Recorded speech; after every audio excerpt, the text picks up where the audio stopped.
Welcome or welcome back to Beyond the Sky Podcast. It is your host, Nathali Kabongo, and today I have a brand new story to tell you guys, which is very interesting. And this story comes all the way from Canada, my homeland.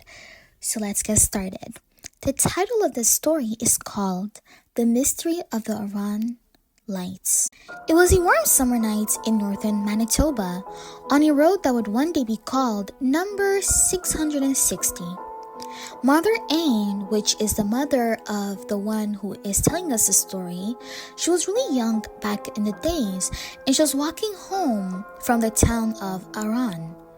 It was pitch black, and of course she was alone, and she was just surrounded by this scary and huge forest. But Manitobans during those years of the 1930s and 40s, they were really strong and tough, so of course these things really didn't scare them a lot. But Mother Anne would experience something on her usual trips that she never experienced before. On that specific night, Mother Anne, she was walking along the road, of course, but then suddenly she felt like something was behind her.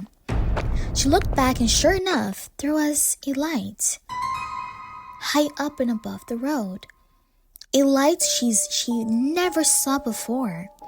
She tried to ignore it, thinking it was something maybe it's just natural and it'll pass by, but this really mysterious light kept getting closer and closer and closer, and eventually it passed her, and it was now in front of her at a small distance, like maybe 2 meters, but it was still very high up. Mother Anne stopped, and when she stopped, she noticed that this light also stopped moving, but it was still keeping its distance. And when Mother Anne started walking, this light also started moving forward. And this action of the light honestly scared Mother Anne. So then she decided to yell at it to go away. And weirdly enough, this light jumped and as if it was scared and actually went away. But after a couple seconds, this light came back straight to her. And she just walked with the light.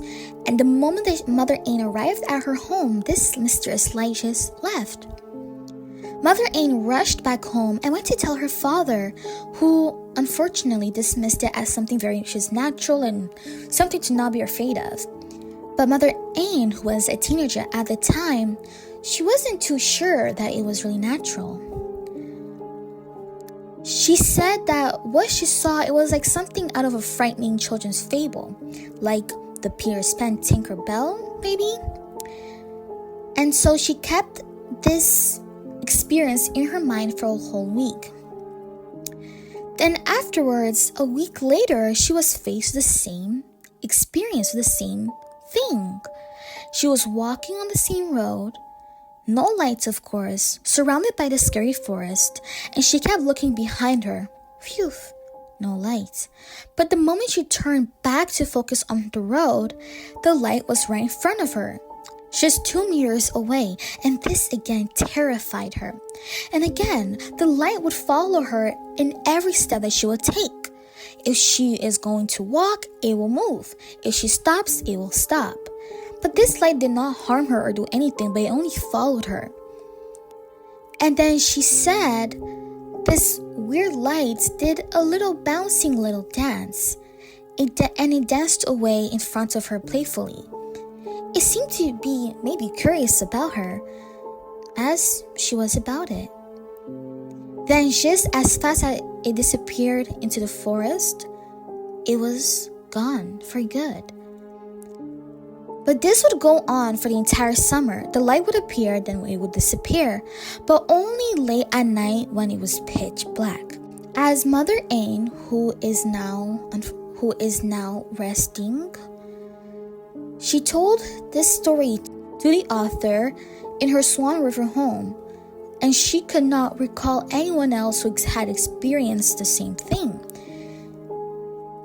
The author of the story and Mother Anne, together, they tried to create ideas, and maybe it was a phenomenon that was called the swamp gas, which creates some orbs of light. Maybe it was just a bit swampy. Maybe it was something else they couldn't understand, but she still insisted that this light had this great intelligence to it. Every time she would walk, it would move. If she stopped, it would stop. It was as if it was copying her actions, and it was really smart. But what makes this story very interesting is that Iran is not the only place in Manitoba where eerie lights have been seen. According to CBC, since the 1930s, stories have been told about the dancing lights at the end of a road along the railway line just east of Woodridge in South Manitoba. A story very similar to the Iran lights. Locals say that the light is a lantern carried by the headless ghost of a man who was killed by a train many years ago. Similar haunted stories are told about two islands in Manitoba, known to locals residents as the Devil's Island. One is located east of Camperville in the middle of Lake Winnipegosis and the other in the Lake Winnipeg, about 6 kilometers northeast of Albert's Beach. There are tales of people who have camped on the islands only to wake in a panic and leave in the night, chased away by eerie lights. Of course, the author decided to drive out and have a look at this road, which is now called number 660. And the author was with his wife and his young daughter, but they went during the day. But unfortunately, as they went there, they didn't see anything. There was nothing special. There was nothing like alien-like. There was no cemetery, no abandoned buildings. There was nothing around there that would cause this light to be in terms of spiritual knowledge. This is the story of the mystery of the Iran lights.